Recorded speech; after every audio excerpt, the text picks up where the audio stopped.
하실 분이 없으시면 우리 말씀 보시겠습니다. 말씀은 로마서 7장 15절부터 25절까지 말씀입니다. 로마서 7장 15절부터 25절까지 말씀, 제가 한 절 읽고 여러분들이 한 절 읽으면서 서로 교독했으면 좋겠습니다. 나는 내가 하는 일을 도무지 알 수 없습니다. 내가 해야겠다고 생각하는 일은 하지 않고 도리어 해서는 안 되겠다고 생각하는 일을 하고 있으니 말입니다. 내가 그런 일을 하면서도 그것을 해서는 안 되겠다고 생각하는 것은 곧 율법이 선하다는 사실에 동의하는 것입니다. 그렇다면 그와 같은 일을 하는 것은 내가 아니라 내 속에 자리 잡고 있는 죄입니다. 나는 내 속에 곧 내 육신 속에 선한 것이 깃들어 있지 않다는 것을 압니다. 나는 선을 행하려는 의지는 있으나 그것을 실행하지는 않으니 말입니다. 나는 내가 원하는 선한 일은 하지 않고 도리어 원하지 않는 악한 일을 합니다. 내가 해서는 안 되는 것을 하면 그것을 하는 것은 내가 아니라 내 속에 자리를 잡고 있는 죄입니다. 여기에서 나는 법칙 하나를 발견하였습니다. 곧 나는 선을 행하려고 하는데 그러한 나에게 악이 붙어 있다는 것입니다. 나는 속사람으로는 하나님의 법을 즐거워하나 내 지체에는 다른 법이 있어서 내 마음의 법과 맞서서 싸우며 내 지체에 있는 제 법에 나를 포로로 만드는 것을 봅니다. 나는 비참한 사람입니다. 누가 이 죽음의 몸에서 나를 건져주겠습니까? 함께합니다. 우리 주 예수 그리스도를 통하여 나를 건져주신 하나님께 감사를 드립니다. 그러니 나 자신은 마음으로는 하나님의 법을 섬기고 육신으로는 제 법을 섬기고 있습니다. 아멘. 네, 오늘 본문 말씀을 가지고 죄를 이기는 방법이라는 제목을 가지고 우리 유덕현 전사님 나오셔서 말씀 전하실 때 많은 은혜가 있기를 바랍니다. 우리 나오실 때 할렐루야 환영하시겠습니다. 할렐루야. 할렐루야. 네, 오늘도 하나님의 자비하심과 풍성하심을 간증할 수 있는 기회를 주신 하나님께 감사드리고, 또 사랑으로 가르쳐 주시고 부족함을 용납해 주신 우리 당회장 시현찬 목사님과 성도님들께 감사드립니다. 네, 제가 오늘 이 자리에서 성도님들과 나눌 것은 집에 관한 이야기입니다. 이 집은 어떤 집을 이야기하는 것일까요? 천국집? 아닙니다. 틀렸습니다. 오늘은 천국집 얘기 아닙니다. 네, 쌍용 아파트 얘기하는 겁니다. 네, 집. 제가 오늘 여기에서 이번 주에 이사를 왔습니다. 쌍용 아파트에 화요일 날 이사를 왔습니다. 깜짝 놀라셨죠? 갑자기 웬 이사를 왔을까? 네, 그래서 제가 이 쌍용 아파트에 이사 오게 주신 하나님께 영광을 올려드리기를 원합니다. 제가 강내면에 15년 살면서 이사를 5번 다녔어요. 이사 5번. 총 6번째 집제예요. 그러니까 이사만 5번이니까. 그래서 집 없는 자의 서름을 저는 너무나 잘합니다. 맨날 쫓겨다녀요. 집주인이 나가라고 해서 이사 가는 거예요. 세입자는 나가라고 안 하면 안 나가잖아요. 그래서 주인이 갑자기 오래 살으라고 했는데 마음을 변개해서 갑자기 나가라고 합니다. 그러면 쫓겨가듯이 가는 거예요. 그러면 집도 막 발 동동 굴려서 구해야 되고, 당시에 또 집도 없고, 그렇게 해서 5번 옮겨 다니는데 그때마다 하나님께서 놀랍게도 집을 마련해 주셨어요. 네, 그래서 이렇게 좁은 집에서 사는 게 아니에요. 제가 미소지움에서도 살아봤어요. 거기도 45평이에요. 네, 거기에서도 살고, 단독주택으로 이제 거기서 집 주인이 쫓겨가갖고 단독주택으로 갔어요. 거기는 320평에 살았어요. 마당만 마당만 320평. 네, 거기 살았습니다. 그렇게 하나님께서 저를 계속 이렇게 인도해 주셨고, 이번 주 화요일에 쌍용 아파트 201동 804호로 이사를 왔습니다. 네, 그래서 저는 이제 늘 우리 목사님께서 성도 중에 제가 집이 없어가지고 맨날 걱정하셨어요. 다른 분들은 다 집을 사고 이렇게 이사를 가고 이러는데 저만 지금도 집은 산 게 아닙니다. 전셋집이지만 이렇게 굉장히 안타까워 기도도 많이 해주셨습니다. 그런데 갑자기 제가 한번 놀라 보세요. 제가 이쪽에 이사를 왔는데 상영 아파트 몇 평일까요? 네, 아우 역시 부동산 관계자라 정확하죠. 저는 45평이라고 생각했는데 44평인가 보네. 44평으로 왔습니다. 너무 놀랍죠. 저는 이거 상상도 해보지 못한 평수에 평생 저는 여기에 이런 평수에서 살아보리라고 생각조차 해보지 않았습니다. 그리고 또 인테리어는 얼마나 잘 해놨는지 우리 김사는 사모님 좋아하는 화이트 톤. 오 집사님 구경 오셔서 자기 스타일이라고 하시더라고요. 네. 잘 만든 것 같아요. 이렇게 화이트 톤으로 아주 싹 해놓으셨어요. 자기가 들어와서 살려고 얼마나 좀 비싼 자재로 깔끔하게 해놓으셨는지 새 집이나 다름이 없습니다. 그래서 제가 생각을 해보니까 2년 전 이맘때 저는 연탄을 갈고 있었어요. 연탄. 그 개인 단독주택에서 너무 추워가지고 연탄 보일러를 놨는데 집이 이제 산 밑에 있고 그늘에다가 강 옆에 있으니까 습도 많은 데다가 너무 추워서 5월 달까지 연탄을 떼요. 5월까지 연탄을 갈아야 돼. 그 생각이 나는 거예요. 제가 이 집에 와서 2년 전만 해도 저는 연탄을 갈고 있었습니다.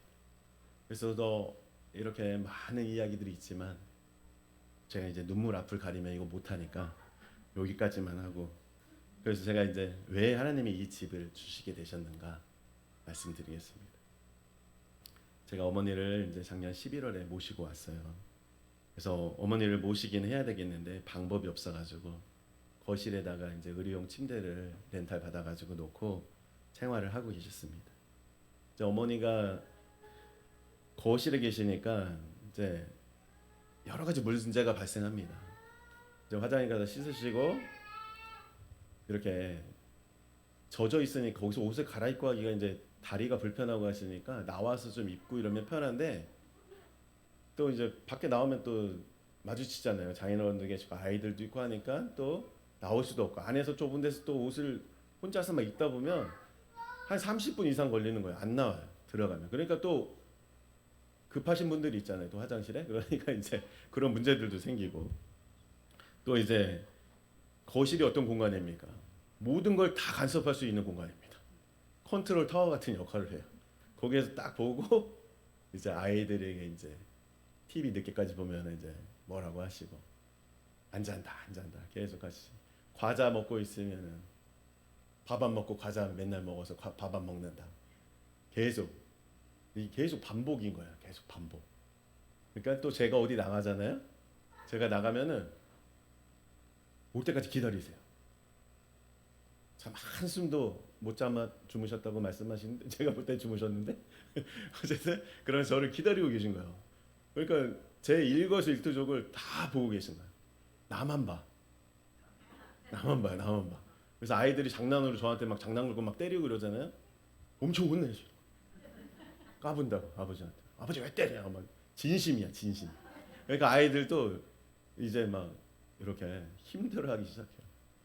계속 얘기하니까 갈 때까지 방에 들어갈 때까지 뭐라고 하시니까 이제 제이는 방이 없잖아요.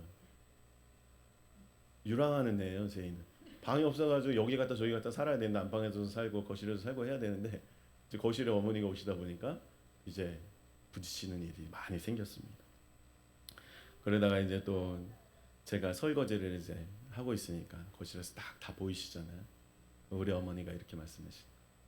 우리 아들이 다 한다. 네, 주로 사랑하는 사모가 많이 하는데 제가 하고 있으면 우리 아들이 다 한다 이렇게 하세요.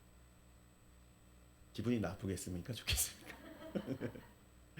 그걸 계속 들어보세요. 계속 할 때마다 제가 도와주려고 하면은 이제 막 아들이 다 한다 이렇게 말씀하세요. 그러면서 핀잔을 주시는 거예요. 그래서 아내와 아이들과 그 사이에서 제가 어머니 사이에서 저도 예민해지고 또 언성이 높아지고 이렇게 하기가 십상이었습니다. 그때 저는 한 2달 정도 지났을 때 그렇게 하면서 너무 피곤한 거예요. 제가. 그리고 밤에 새벽에도 계속 무엇을 하시는지 왔다 갔다 하시고 무슨 일을 하시는데 그런 것들을 제가 이제 자면서도 계속 듣고 하다 보니까 잠을 제대로 못 자는 거예요. 그러면서 이렇게 고민을 했으면 어머니를 정말로 내가 모실 수 있는 것인가? 모신다고 했다가 중간에 포기하면은 이건 시작 하나님만 못하고 하나님의 영광을 가리는 거 아닌가 하면서 하나님께 기도를 했어요. 하나님, 저는 하나님 말씀대로 살고 싶습니다. 하나님이 가르쳐 주시고 우리 대원에서 가르쳐 주신 대로 전 십계명을 통과하고 싶습니다. 말뿐인 그리스도인 말고 삶으로 살아내는 진짜 그리스도인이 되고 싶습니다. 그런데 너무 힘듭니다. 이렇게 기도를 하는데 하나님께서는 이렇게 말씀하시는 거예요. 네 엄마는 얼마나 힘들겠니? 하나님이 이렇게 말씀하시는 거예요. 저는 그때까지 저희 엄마가 힘들다는 생각을 해본 적이 없어요. 왜? 내가 힘드니까. 나만 힘들다고 생각했지 저희 어머니를 생각하지 못했습니다. 하나님이 말씀하시는 거예요. 나이가 들어서 기력도 없어지고 쉬고 싶어도 시끄러워서 잘 수도 없고 낯선 곳에서 또 센터 다니러 적응하려니 또 얼마나 힘들겠니? 가뜩이나 사람들을 의식하는 것이 강한 사람인데 얼마나 힘들겠니? 네 어머니는 얼마나 힘들겠니? 그래서 이렇게 저는 그렇게 효심이 많은 사람이 아니에요. 그래서 이거 하나님의 음성이구나 알았습니다. 내가 그런 생각할 수 있는 정도 이게 사고력이 깊은 사람이 아닙니다. 그래서 이렇게 퍼뜩 들은 거예요 그 생각이. 그래서 김선아 사모하고 상의를 해봤습니다. 어머니를 어떻게 좋은 방법이 없을까 의논을 해보니까 어머니에게 이제 가장 필요한 것이 화장실 딸린 방이에요. 그래서 그래 씻고 마음대로 나와서 밖에서 옷도 입고 할 수 있게 다른 사람이 안 보이고 혼자만의 공간이 필요한 겁니다.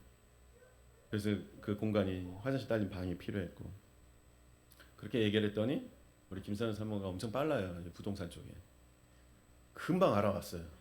구경 가자는 거예요. 퇴근하는데. 그래가지고 쌍용 아파트를 구경을 갔습니다. 그때가 11월 달이에요. 11월 달. 그래가지고 11월 말에 이렇게 구경을 갔는데 돈도 없지요. 저는 대출 지금 다 끌어서 대출했기 때문에 대출도 안 돼요. 네. 제 명의로 뭐 할 수 있는 게 없어요. 그러니까 이제 그냥 믿음으로 구경만 한 겁니다. 가서 다 구경을 하는데 집이 아주 넓고 좋았습니다. 공사도 잘 돼 있고 이렇게 깨끗하고 너무 좋은 거예요. 그래서 저는 이제 언간생심 뭐 그런 거 욕심도 못 내고 그냥 구경하고 나왔습니다. 그러면서 나오면서 이런 생각이 드는 거예요. 아, 우리 어머니가 이게 죽기 전에 이런 집에서 한번 살아보셨으면 좋겠다. 이런 생각을 했습니다. 근데 집을 나오면서 하나님이 우리 어머니에게 이 집을 주시길 원한다면은 알아서 다 해주실 것이라는 믿음이 생겼어요. 네. 왜냐하면 이게 내 욕심을 위해서 제가 거기 살고 싶어서 구한 게 아니었기 때문에 하나님이 작정하시면 이건 하나님이 해결하실 거라는 믿음이 오는 거예요. 그래서 그렇게 하나님이 하시는 일이면 돈 걱정도 내가 할 필요 없잖아요. 그래서 걱정을 안 하고 있었습니다. 하나님께 맡겼습니다. 하나님 주시겠다고 작정하셨으면 주실 것이다. 그러고서 이제 시간이 흘러갔습니다. 그러고서 이제 1월 1일에 가족들 모임이 있었어요. 그래서 여기 한 음식점을 잡아서 어머니가 여기 계시니까 이제 고향에 안 가고 모여서 이제 회의를 했어요. 가족 회의를 하는데 가족들은 이제 흔쾌히 어머니를 위해서 집을 마련하자는 쪽으로 의견을 모아줬습니다. 그래가지고 일이 착착착 진행되는데 그래서 저희 살던 집을 내놔야 되잖아요. 내놓으니까 그 다음날 나가는 거예요. 기다렸더니 줄을 서 있는 거예요. 이 집에 들어오려고. 워낙 싸기도 했어요. 그런데 그 월세를 더 올려 10만 원을 더 올려서 내놨는데도 바로 연락이 와서 그 사람이 하겠다는 거예요. 집도 안 보고.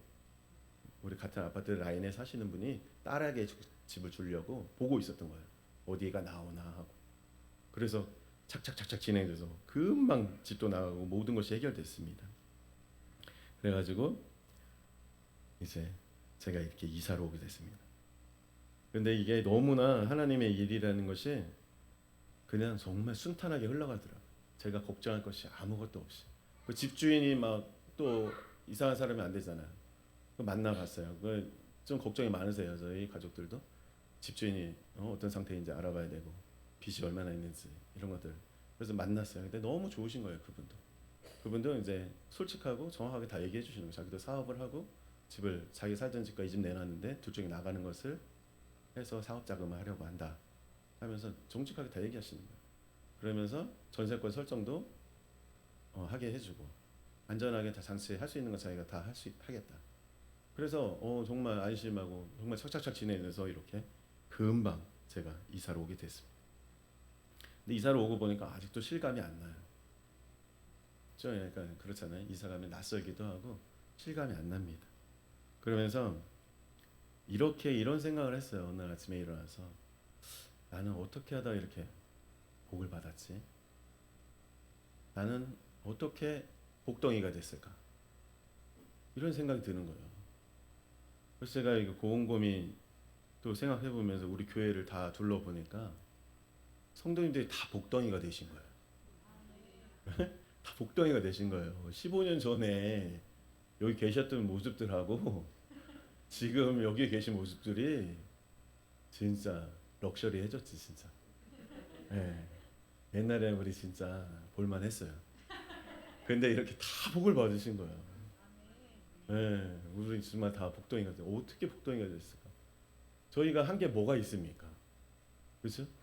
저희가 한 게 뭐가 있습니까? 여기 교회 와가지고 목사님 인격적인 하나님 만나라고 하셔가지고 또 우리가 늘 주님 동행하라고 하셔가지고 예수님 계속 찾으면서 부르면서 묻고 순종하려고 한 것뿐. 그리고 또 예배하고 우리 모임하고 기도할 때마다 모여서 하고 다 똑같잖아요. 저나 여러분이나. 그리고 또 사모님이 말씀 만들어 주신 책자 있어가지고 그거 보면서 묵상하고 그렇죠?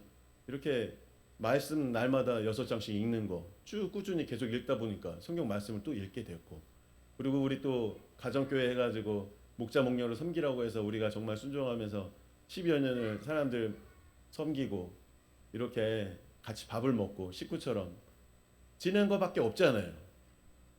우리가 한 게 뭐가 있습니까? 그거밖에 없잖아요. 우리 정말 이게 다 은혜입니다. 진짜 그냥 하나님이 주시는 선물이에요. 이렇게 해서 다 복을 받으신 거예요. 네. 그리고 우리 정말 이렇게 어쨌든 우리가 교회에 와서 하나님을 정말 인격적으로 만나려고 노력하고 주님과 동행하려고 노력했기 때문에 하나님께서 우리에게 이렇게 큰 복을 주신 줄 믿습니다. 그러면서 제가 이때 조심해야 되겠다는 생각이 들었어요. 왜냐하면은 우리는 너무나 연약하기 때문에 선줄로 생각하는 자 넘어질까 조심하라. 고린도전서 10장 12절 말씀이 있습니다. 그래서 우리는 이렇게 풍요가 넘치고 지금 넉넉해지고 부유해졌습니다. 하나님 많은 거 주셨어요. 이때 정말 조심해야 될 때라는 생각이 들었어요. 왜냐하면 저는 저 자신을 잘 알기 때문이에요. 저 자신의 심령을 들여다봅니다. 여전히 무수히 많은 욕심과 정욕과 음란과 정죄, 혈기, 또 자기 의와 인정받고 싶은 욕구, 열등감, 경쟁심 이게 속에서 생각으로 마음으로 우글거립니다. 아직도 이렇게 많습니다. 제 스스로를 보면 여러분도 다르지 않을 거라 생각합니다. 네, 여러분도 다르지 않을 거라 생각해요. 네. 그래서 이렇게 제가 이 말씀 속에서도 믿음의 용사 다윗을 봅니다. 다윗이 정말 얼마나 하나님께 다윗 같은 사람이 하나님께 인정받은 사람 중에 다윗처럼 인정받는 사람이 누가 있어요? 그런데 다윗도 역대상 21장 1절에 보면 사탄이 속삭입니다. 사탄이 이렇게 속삭입니다. 사탄이 이스라엘을 치려고 일어나서 다윗을 부추겨 이스라엘의 인구조사를 하게 하였다. 이렇게 표현되어 있습니다. 사탄이 생각을 주는 거예요. 부추기는 겁니다. 야, 이건 하나님의 은혜가 아니야. 너의 이 전투력으로 성공한 거 아니야? 이 평화가 네가 얻은 노력으로 된 거야. 너의 군사력으로 된 거야. 한번 네 군사력을 한번 체크해봐. 얼마나 되는지. 너희 병사들이 얼마나 많니? 그거 다 너의 힘이야. 사탄이 이렇게 속삭였어. 그러니까 다윗이 갑자기 인구조사를 하라고요. 그 옆에 있던 충신 요압 장군이 보고 말립니다. 그렇게 하시면 안 됩니다. 하나님께서 싫어하시는 일입니다. 하시면 안 돼요. 인구조사 하시면 안 돼요. 이때 사탄이 속삭임에 속아 넘어간 사람 특징은 다른 사람 말을 안 들어요. 안 들어요. 그래서 진행을 합니다. 그래서 이제 하나님이 은혜로 이 받은 축복을 바라보지 못하게 하고 사탄이 자신의 힘으로 성공을 이루었다고 교만하게 행동을 합니다. 근데 우리는 어떻겠습니까? 이 성경에 기록된 믿음의 용사 다윗이 이렇게 순식간에 넘어지는데 우리 같은 사람이야 어떻겠습니까? 우리 정말 순식간에 넘어질 수 있습니다. 네, 이렇게 사탄이 이렇게 속삭입니다. 그런 것을 우리가 진짜 깨어 있어야 이 공격을 받지 않습니다. 나를 알고 적을 알아야 우리가 이길 수 있는데 일단 나부터 알아야 됩니다. 나부터 내가 어떤 상태인지, 내 심령이 어떤 상태인지를 알아야 됩니다. 인정해야 됩니다. 그래서 로마서에서 사도 바울이 고백하는 것처럼 21절 말씀에서 여기에서 나는 법칙 하나를 발견하였습니다. 곧 나는 선을 행하려고 하는데 그러한 나에게 악이 붙어 있다는 것입니다. 우리의 마음속에 악이 붙어 있어요. 네. 보통 많이 붙어 있는 게 아니에요. 이 사단 마귀가 붙어 있어요. 숨어 있습니다. 기회를 노리고 있습니다. 근데 우리 이렇게 생각하는 경우 많잖아요. 하나님이 빛이시고 영광이시고 우리의 마음속에 예수를 영접했으니까 어둠은 모두 물러갔다. 맞습니까? 이게 끝입니까? 다 물러갔으면 어둠이 없어야죠. 어둠이 있으니까. 왜 이 안에 있는 것들은 뭡니까? 자기 자신을 바라볼 때 이 속에 있는 것들이 무엇입니까? 이 물음에 대한 답을 한번 찾아가 보겠습니다. 제가 영적인 세계를 알고 가장 놀랐던 부분이 바로 이 부분입니다. 우리 안에 많은 귀신들이 함께 성령님과 함께 공존하고 있다는 거예요. 저는 여기에서 제일 놀랐어요. 근데 이 존재한다는 것도 놀랬고 이 거라사 광인 나오잖아요. 귀신 들린 자. 성경에 나오는 거라사 광인이라는 사람이 있습니다. 그래서 예수님이 다가가서 네 안에 있는 귀신 몇이냐 물어보니까 군대라고 부른다고 하는 군대. 군대 얼마나 많은지 아시죠? 군인들. 군인이라고 부른다는 거예요. 왜? 너무 많으니까 군대라고 부른다니까. 하나하나 뭐 얘기할 수도 없어요. 그 군대라고 부른다고 얘기합니다. 그게 그러니까 우리도 마찬가지로 이 거라사 광인같이 군대라고 불릴 만한 수의 귀신들이 우리에게 들어 있어요. 실제로 저는 이거 봤습니다. 어디서? 여기서 봤습니다. 누구한테서 봤냐? 우리 사모님한테도 보고 여기 많은 집사님들 속에서 봤어요. 기도 받으시는데 막 나타나더라고요. 네, 엄청 많아요. 다양하게 있어요, 아주. 그래서 깜짝 놀랐어요, 저는 처음에 이 영적 세계를 알고. 그래서 어떤 귀신은 마귀 귀신이 있고요. 또 어떤 사람은 자살한 자로, 어떤 사람은 술주정뱅이 귀신이 있고, 또 소아마비 환자도 들어 있고, 이 한 사람 안에 이렇게 많이 들어 있어요. 그런데 기도를 해서 쫓아내려고 하고 명령을 하면 얘들이 말을 해요. 왜 들어왔냐? 이러면 이 사람 병들게 해서 아니면 이 가정을 파탄시켜서 이 사람 지옥에 끌고 가려고 왔다고 해요. 그렇게 많이 들어 있어요. 그런 애들이 막 눈, 코, 입 여기저기 뭐 어깨, 다리 뭐 손가락 뭐 다 끼어 있어요. 애들이 피부 이렇게 귀 이렇게 거기에다 이제 손을 얹고 기도할 때마다 애들이 쫓겨 나가요. 그런 것을 봤을 때 저는 정말 놀랐어요. 귀신들이 있다는 것도 놀랐는데 이렇게 많다는 것도 놀랐어요. 우리 속에. 그래서 자신의 성격의 일부라고 생각했던 우리 자기 자신을 잘 돌아보세요. 자신의 성격이라고 생각했던 부분들이 사실은 악한 영이 가지고 노는 것이 많았습니다. 예를 들어서 애기 귀신이 있잖아요. 그 속으면은 어떻게 행동하냐면은 그 사람은 아이처럼 뭘 해도 다 섭섭해. 누가 뭐 해도 섭섭하대. 억울해. 섭섭하고 억울하고 이런 게 다 내 성격인 것 같지만 악한 캐릭터가 있는 거예요. 그 들어 있는 겁니다. 그래서 욕심을 내요. 막 자기 혼자 다 가지려고. 아이들이 어떻게 하면 장난감 자기 다 뺏고 다 내 걸로 하려고 하잖아요. 이렇게 행동합니다. 그런 것들을 이렇게 행동으로 나타내게 됩니다. 자기 자신 한번 잘 생각해 보십시오. 어떤 애들이 들어있는지. 그런데 먼저 우리가 그렇게 많다는 것을 인정해야 되는 거예요. 그래서 하나님께서 대언에서 이렇게 말씀하십니다. 너희들 이거 평생 뽑아내도 다 못 뽑아낸다. 죽는 날까지 영적 싸움을 해야 된다. 그러니까 우리가 이렇게 구원을 이루어 가는 것은 이 영적 싸움을 죽을 날까지 하는 거예요. 내가 다 됐다고 이 정도면 괜찮아. 나 믿음 좋은 것 같아. 나 여기에서 나는 만족이야. 난 됐어. 난 구원 받았어. 이렇게 이야기할 수 있는 문제가 아니라는 거예요.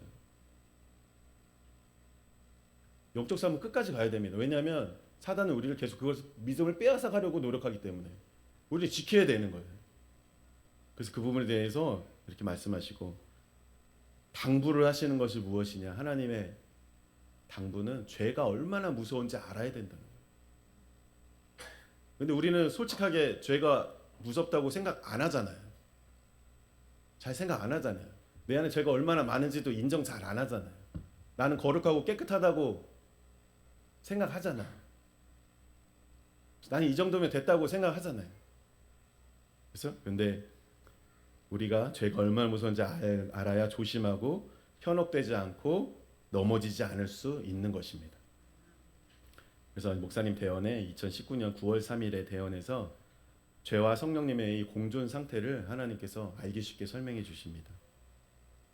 우리 속에 주님이 함께 하시는데 악한 것도 함께 있다. 이걸 어떻게 받아들여야 되는지 제가 굉장히 이렇게 어려워했는데 주님께서 아주 쉽게 설명해 주셨어요. 방이 있습니다. 방이. 커다란 방이 있는데 가운데 촛불이 하나가 있어요. 방에 촛불이 있습니다. 그러면 근데 방이 엄청 환한가요? 촛불 하나 켜면? 작은 방일 경우에 그럴 수 있죠. 방이 엄청 커요. 그러니까 구석에 어둠이 있습니다. 불빛 주변 없죠? 주변에 방 구석 둥이에는 가면은 어둠이 있어요. 이와 같다고 말씀하십니다. 하나님이 오셨지만 우리 육신 안으로 오셨기 때문에 빛이 안에 있지만 어둠에 쌓여 있기 때문에 어둡다라고 말씀하십니다. 그래서 영광의 빛으로 밝아지기 위해서는 성령의 불이 당겨져야 된다고 말씀하십니다. 그러니까 이제 목사님이 질문을 하시는 거예요. 하나님, 주님의 영광이고 빛이신데 왜 하필 그 작은 촛불로 비교를 하십니까? 그러니까 하나님이 나에 대한 오해가 있다 말씀하세요. 저는 그런 오해를 많이 했던 것 같아요. 오해, 그게 뭐냐? 나는 빛이고 광채이고 영광이지만 너희 육신 안에서는 작은 빛이고 그 빛이 점점 자라가야만 된다 라고 말씀하시는 거예요. 너희의 어둠이 물리쳐질 때 빛이 자라간다 이렇게 말씀하시는 거예요. 그러니까 우리의 죄 때문에 빛이 발산할 수 없는 거예요. 우리 안에 어둠이 많잖아요. 그것을 제거해 나가는 과정입니다. 그것이 우리가 성화되는 과정입니다. 그렇게 밝게 점점점 빛이 튀어나가는 거예요. 우리가 그냥 한번 딱 예수님 믿었으면 딱 끝나서 되는 게 아니고 그런 과정이 필요하다는 거예요. 성화의 과정. 그래서 하나님은 이런 표현을 생명나무로도 비유를 많이 하세요. 성장을 멈췄어요. 나무가 성장을 멈췄어요. 그러면 주인이 이 나무 어떻게 할까요? 일단 기다려 보겠죠. 나중에 어떻게 합니까? 저희 밭에도 감나무 많이 심었는데 아버지가 안 크고 말라려고 하면은 다 베버리잖아요. 새로운 거 심죠. 이렇게 성장을 하지 않는다는 것은 죽어간다는 뜻이에요. 근데 우리의 믿음도 계속 성장을 해야 되는 거예요. 계속. 하나님께서 그렇게 말씀하시는 것 같아요. 그래서 우리도 나무로 비유를 하고 나뭇가지가 몸통에 붙어 있는 것처럼 계속 영적인 것을 빨아들이고 성장을 해야 된다고 말씀하시는 겁니다. 그래서 너희들은 구원을 이루어 간다는 것이 영적으로 영이 자라가는 것을 말한다. 너희의 영혼이 자라고 성장해야 하는 것이다. 그래서 목사는 아직도 영이 애기다라는 표현이 나옵니다. 목사님 영이 아직 애기라고 그래요. 우리의 영은 어떻게 습니까? 네, 우리는 아주 갓난 애기일 거예요. 아주 갓난 애기. 근데 자라야 되는 거예요. 계속 자라야 되는 겁니다. 그래서 영접했다고 하지만 옛 습관이 있잖아요. 우리 옛 습관이 있고 이 악한 것들, 우리를 방해하는 악한 것들을 말미암아서 작은 빛으로 보여지는 것이다. 사랑하는 아들아, 네가 나를 영접하고 함께하고 있지만 밖으로 더욱 빛이 퍼져나가도록 너희의 삶이 있어야 한다. 이 삶이라는 게 뭘까요? 성화되는 삶. 결국 이 계명을 통과하는 삶. 계명을 지키는 게 죄를 안 짓는 거잖아요. 그죠? 죄에서 벗어나는 거잖아요. 그렇죠. 그리고 우리가 실수로 넘어질 때마다 예수의 보혈을 의지해서 죄를 씻는 거예요. 그렇게 하면서 우리는 빛이 점점 우리가 죄가 벗겨질수록 빛이 더 밖으로 퍼져나가게 됩니다. 우리의 삶을 통해서. 그렇게 될 때 우리가 섬김으로 사랑으로 이웃들에게 나아갈 수 있게 되는 거고, 그렇게 사랑할 수 있게 되면 이 빛을 보고 사람들이 오는 거예요. 네, 우리 안에 이 빛을 점점 밖에 드러날 수 있도록 우리의 이 죄악들을 씻어내야 되는 겁니다. 그래서 주님의 오감 속으로 들어가는 것. 결국에 신앙은 아주 단순한 거예요. 예수님처럼 우리가 주님과 동행한다는 말이나 예수님 오감 속으로 들어가라는 말이나, 그죠? 계명을 통과하라는 말이나, 결국에 죄 짓지 말고 예수님의 주님과 동행하고 예수님의 우리가 의지함으로써 죄에서 벗어나라는 얘기입니다. 그게 계명을 통과하는 삶입니다. 그것이 성화입니다. 그런 자들이 또 하나님은 또 많은 상을 주세요. 축복을 주세요. 빛이 드러나는 자가 하나님의 능력을 또 행사할 수 있게 되는 것입니다. 네, 우리는 그 과정에 있는 것입니다. 완성된 것이 아니에요. 그래서 우리가 진짜 이렇게 하나님께서 말씀하시는 우리의 마음의 방이 얼마나 큰지 천하처럼 광활하다고 표현하세요. 천하처럼 광활. 너희들의 마음이 천하처럼 광활하다. 그래서 악한 것들이 숨을 곳이 많다. 그래서 다윗도 사탄이 수십 년 동안 숨어 있잖아요. 숨어 있다가 밧세바를 보는 순간 넘어뜨리잖아요. 그렇게 기다리고 숨어 있는 거예요. 드러나지 않고 숨어 있다가 넘어뜨립니다. 그래서 너희들이 이렇게 연약하고 죄의 유혹에 취약하다는 것을 인정해야 한다. 이렇게 말씀하십니다. 그래서 목사님이 이렇게 말씀하세요. 거룩하신 하나님 앞에 그럼 이렇게 연약한 모습으로 어떻게 설 수 있습니까? 너무 부족하고 부끄럽습니다. 이렇게. 그러니까 주님이 껄껄 웃으세요. 껄껄 웃으세요. 우리의 이런 연약한 모습을 하나님, 그럼 저희가 이렇게 더러운데 어떻게 하나님 앞에 설 수가 있어요? 하니까 웃으셔요. 그러면서 이렇게 말씀하셔요. 그것을 인정하는 자체가 복된 자란다. 그것을 인정하는 자체를 하나님이 복된 자라고 하세요. 우리가 그런 자라는 걸 인정해야 됩니다. 그 자체를 하나님 기뻐하십니다. 그것이 기쁨이고 감사다. 많은 자들이 자기가 영접하기만 하면 거룩해졌다고 하고 깨끗해졌다고 보혈로 다 덮였다고 하지만 그것은 교만이다 라고 말씀하십니다. 연약함을 인정해야 교만해지지 않고 겸손해질 수가 있다. 이렇게 말씀하십니다. 그러면서 하나님께서 예를 보여주세요. 교만한 사람과 겸손한 사람이 예를 보여주십니다.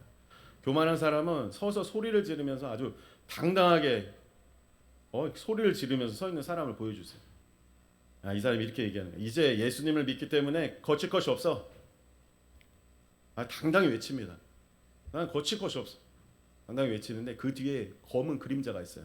근데 이 사람의 형상보다 10배는 커요. 검은 그림자가 웃고 있습니다.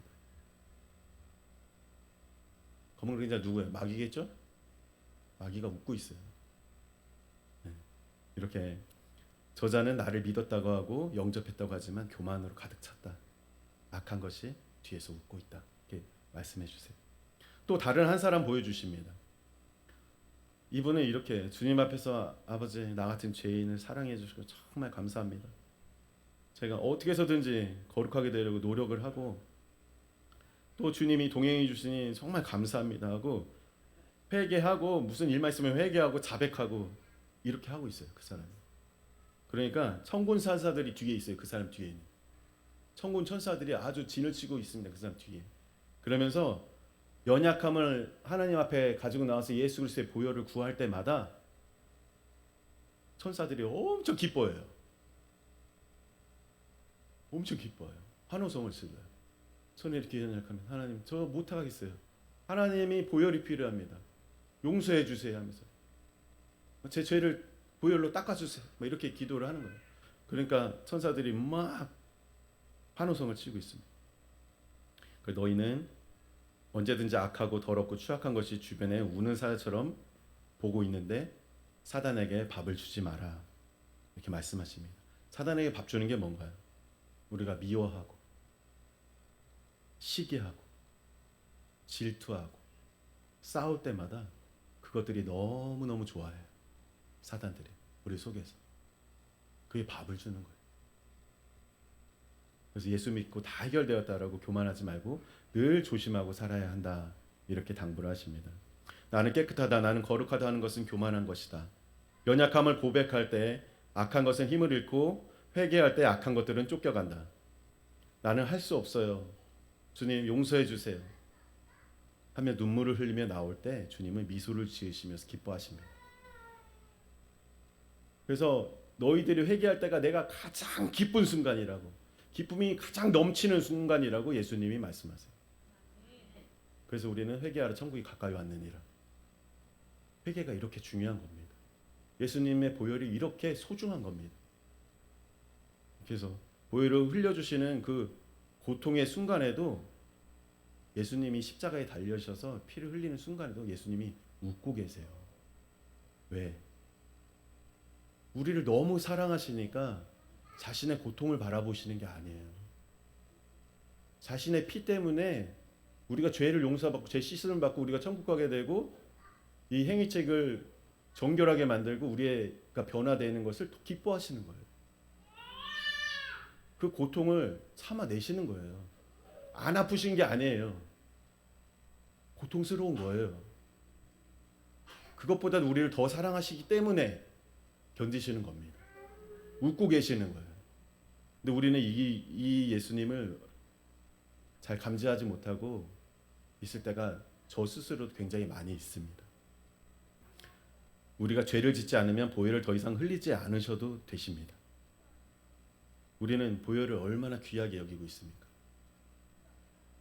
그래서 거기서 이제 대원에서도 이 행위책들이 있습니다. 행위책을, 죄악에 젖어 있는 행위책을 예수님이 보혈에 푹 담궈주세요.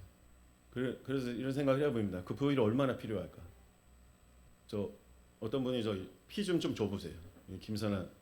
김명애 집사님이 이 책 한 권 적시는데 피 얼마나 필요한가? 손가락 조금 해가지고 피 좀 내갖고, 네? 우리 손가락 하나만 배도 얼마나 아픕니까? 그 피를 이렇게 우리의 행위책이 커요. 여기 계신 분들은 하나님이 상급 많이 받으실 분들이니까 엄청 크겠죠. 보혈에 푹 담궈주세요. 피가 얼마나 필요하겠어요. 그렇죠? 그런데 우리는 그것을 귀하게 여기지 않는다는 거예요. 그 한 방울, 보혈 한 방울 한 방울이 얼마나 귀한지를 깨달아야 한다 말씀하십니다. 나는 너희의 죄를 다 덮어줄 수밖에 없다. 왜? 우리를 사랑하니까. 하나님은 사랑이시니까 그렇게 행동하시는 겁니다. 너희들은 나의 고통과 아픔을 알 수 없다. 너희가 나에게 와서 부르짖는 게 나한테는 기쁨이란다. 나의 보혈을 아끼고 귀하게 여기고 사용하거라. 이 대언의 말씀을 진실로 받아들일 때 여러분의 행위책을 보혈로 덮어주십니다. 여러분의 행위책이 더욱 빛이 강해집니다. 결국에는 예수님의 보혈 없이 우리가 할 수 있는 건 아무것도 없어요. 네. 내가 잘나서 내가 뭐 잘해서 되는 게 있는 것 같지만 아무것도 없습니다. 결국에 예수님의 보혈 때문이에요. 예수님의 사랑 때문입니다. 그래서 이제 아주 크고 아름다운 빛나는 행위책을 보여주세요. 그것을 행위책을 쓰여줄 수 있는 그 사람의 방법은 뭐냐면 24시간 1분 1초 주님과 시선을 떼지 않는 것입니다. 우리 목사님 늘 말씀하시는 주님과의 인격적인 만남, 주와 동행, 매 순간 주님께 묻고 성령님을 인정하고 찾고 할까요 말까요? 하나님 이것을 할까요 말까요? 그 음성을 듣고 순종하려고 하고 이렇게 하는 것입니다. 그런 사람들을 모든 시선을 주님께 맞추고 모든 영의 감각을 주님과 합하여지고 동일하게 움직이는 사람입니다. 그런 사람들은 보혈이 조금밖에 필요하지 않다고 하세요. 왜? 하나님 말씀대로 행동하기 때문에 죄를 잘 안 지어요. 예. 자기 마음을 감찰하고 늘 조심하기 때문에 죄를 잘 안 짓는 사람은 보혈이 덜 필요한 겁니다. 실수할 수 있죠. 인간이니까. 그럴 때마다 예수님의 보혈이 조금 필요하겠죠. 조금. 그런데 우리가 정말 귀하게 여기는 자는 이 보혈을 아낀다는 거예요. 죄를 짓지 않으려고 노력한다는 거예요. 그렇죠? 그러니까 주와 동행하는 것이 결국 주님과 영혼육이 합하여지도록 노력해야 되는 것이고, 주님과 하나 되기를 원하시고, 주님과 동행하면서 결국 말씀을 순종함으로 삶으로 살아내는 것을 원하십니다. 악한 것들은 제가 아까 말씀드렸듯이 눈, 코, 입, 막 귀 이런 데 다 들어있다고 했잖아요. 왜 그런데 피부 이런 데 왜 있을까요? 우리의 감각기관들에 주로 있어요. 배에도 많이 있고. 왜냐하면 우리가 하나님의 임재를 느낄 수 없게 만들기 위해서요. 하나님 냄새를 맡을 수 없게 하고 하나님 음성을 들을 수 없게 합니다. 하나님을 볼 수 없게 만들어요. 이거를 위해서 우리의 감각기관들을 사로잡고 있습니다. 그래서 하나님이 어디 있어? 하나님은 어디 있는지 모르겠는데? 하나님 잘 안 느껴져요. 하나님의 음성을 어떻게 순종하는 거예요 도대체? 어떻게 해야 돼요? 이렇게 만드는 거예요. 사단들이 하는 역할이. 하나님께서 멀어지게 만드는 겁니다. 그래서 거기에 있습니다. 그래서 오늘 말씀을 정리해 보겠습니다. 먼저 우리가 죄에서 이기려면은 내가 어떤지를 일단 알아야 되는 것부터 시작됩니다. 그것을 인정하셔야 됩니다. 이것을 인정할 때 유익이 뭐가 있냐면요, 다른 사람 정죄하지 않게 돼요. 왜? 나도 많으니까. 저 사람이나 나나 늘 우리 연약한 사람이구나. 정죄하지 않게 돼. 인정해야 됩니다. 우리가 우리 마음속에 죄가 가득하다는 것을 인정하고, 우리는 주님의 보혈을 의지할 수밖에 없는 존재. 어쩌면 매 순간 보혈을 의지하지 않고 주님과 동행하지 않으면 죄악에서 벗어나올 수 없는 사람이라는 것을 받아들여야 됩니다. 그것을 인정하고 깨닫게 됩니다.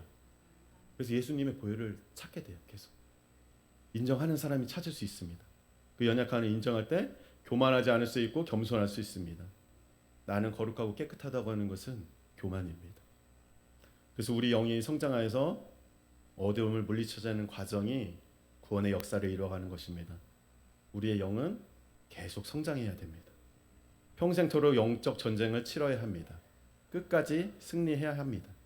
그렇게 할 때 빛이 점점 강하게 될 때 어둠이 물러나고 하나님의 영광이 드러나고 그런 역사들이 일어납니다.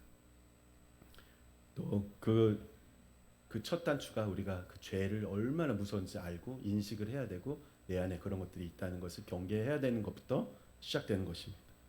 예수님은 우리가 주님을 부르고 눈물 흘려 회개할 때 우리의 죄를 보혈로 덮어서 행위책에서 지워주세요. 그 순간을 기뻐하세요. 우리는 되게 죄송하지만 죄송한 마음으로 눈물을 흘리면서 나아가지만 하나님이 기뻐하세요. 죄를 지워주시고 자신의 피를 흘려서 죄를 닦아주시면서도 웃고 계십니다. 이 순간이 나는 가장 행복하다고 하시는 분이에요. 그분이 예수님이십니다. 그래서 보혈을 귀하게 여기고 아끼는 자가 되어야 하겠습니다. 하나님이 보혈을 무한정 흘려주신다고 해서 물 쓰듯이 펑펑 쓰는 게 아니에요. 그런 태도가 하나님을 사랑하는 태도가 아닙니다. 죄지면 어때? 회개하면 되지. 제가 예전에 그랬던 것 같아요. 죄지면 어때? 가서 회개하면 되지. 하나님이 동에서 서에서 먼 것처럼 싹 지워주시는데 뭘 이렇게 그냥 죄 짓지? 뭐 이거 뭐 큰 죄도 아닌데 뭐 어때? 다 용서받는데 뭐가 문제야? 이렇게 살았던 것 같아요, 제가. 근데 이건 하나님을 사랑하는 태도가 아니에요. 정말 하나님을 사랑하고 이 보혈이 귀한 것을 아는 사람은 죄를 짓지 않으려고 아주 노력을 할 거예요. 보혈을 아끼기 위해서. 그렇죠? 이 말씀을 삶으로 살아내려고 엄청 노력을 할 거예요. 왜? 내가 죄를 짓고 실수해서 넘어지면 또 예수의 보혈을 의지할 수밖에 없으니까. 예수님의 보혈 없이 우리의 죄가 용서받지 못한다? 천국에 못 가는 거예요. 보혈을 의지해야 가는 겁니다. 우리는 그렇게 귀하게 여겨야 된다는 겁니다. 그래서 우리는 진짜 죄를 진짜 최선을 다하고 또 대안에도 내가 할 수 없는 것들을 하나님 앞에 들고 나오고 또 보혈을 구하고 그 보혈을 귀히 여기고 또 우리의 죄를 씻은 것에 예수님께 대한 진짜 감사가 있어야 되는 거예요. 감사가.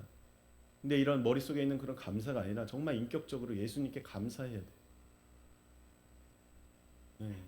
아까 제가 말씀드린 저처럼 죄 짓는 때 회개하면 되지 이런 걸로 되는 게 아닙니다. 진정한 감사가 있습니까? 우리 마음속에 예수님이 흘려주신 보혈에 대해서 그 감사를 회복해야 되는 줄 믿습니다.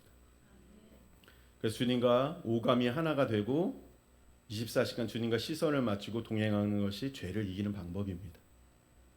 매 순간 주님이 내 안에 계심을 인정하고 주님께 묻고 순종하는 것이 주님과 하나 되는 것입니다. 성령의 음성을 분별하는 것은 말씀을 따라 사는 것입니다. 결국 성령님 우리를 인도하는 것은 말씀을 이룰 수 있도록 인도하시는 거예요. 네, 엉뚱한 얘기를 하시는 게 아니에요. 저는 하나님의 음성을 잘 못 들어요. 그래서 순종을 못 하겠어요. 요거는 이제 제가 많이 했던 것 같아요. 하나님께 음성이 안 들리는데 어떻게 순종을 해요? 하나님의 음성은요 다 들을 수 있어요. 여러 가지 방법으로. 우리 양심의 소리 듣잖아요. 그렇게 육성으로 들리는 음성이 아니라 양심의 소리, 하나님의 음성입니다. 예, 죄 짓지 않게 하는 것들이 하나님의 음성이에요. 어느 날 찬양이 흘러나와요. 찬양을 부르고 싶어. 하나님의 음성이에요. 찬양을 주시는 거예요. 교회 가서 기도를 하고 싶어요. 그 내가 생각한 게 아니라 난 교회 가서 기도하는 걸 싫어하는 사람이니까 내가 생각한 게 아니잖아요. 하나님 주신 음성이에요. 그걸 순종하고 와서 기도하시면 되는 거예요. 우리는 하나님의 음성을 늘 듣고 있습니다. 늘 듣고 있어요. 유심히 잘 생각해 보세요. 우리 마음속에서 하나님의 음성이 어떻게 들리는지. 그리고 잘 분별이 안 된다. 성경책을 여세요. 말씀 읽죠. 말씀 읽고 말씀대로 행하시면 돼요. 네. 결국에 성령의 음성 듣고 가면 말씀대로 하라는 거예요. 네. 말씀으로 우리는 이게 하나님의 음성인지 마귀가 주는 음성인지 분별해야 되는 것이 말씀이 기준입니다. 결국 말씀을 삶으로 살아내면 되시는 거예요. 네. 그러면 하나님과 동행하는 삶을 살 수 있고 죄를 이길 수 있게 되는 것입니다. 그리고 또 덩달아 이렇게 우리 이 땅에서도 이 땅을 바라볼 것이 아니고 우리는 천국을 바라봐야 되지만 이 땅에서도 복을 받아요. 실제로 천국에서는 엄청 많이 더 받겠죠. 네, 우리는 이렇게 특별히 하나님께 사랑하셔서 이곳에 모아주신 존재인 줄 믿습니다. 네, 그래서 이곳에도 지금 이 시간에도 이 십자가에서 예수님의 보혈이 흘러나와요. 여기 바닥에 흘러와서 우리의 허리까지 차고 우리의 온몸을 덮을 만큼 예수님께서 지금도 피를 흘리고 계십니다. 그래서 우리가 죄를 자백할 때 자유함을 얻게 돼요. 우리의 행위책이 죄가 싹 지워집니다. 더욱더 빛이 나게 됩니다. 지금 이 순간에도. 그래서 우리는 하나님 앞에 예수의 보혈을 정말 귀하게 여기고 내 죄를 들고 나와서 회개하고 정말 하나님께 합당한 거룩한 심령으로 우리가 하나님 앞에 설 수 있도록 늘 자신을 돌아보고 회개하고 우리 구원을 이루어 가시는 저와 성도님들 되셨으면 좋겠습니다. 네, 이상입니다.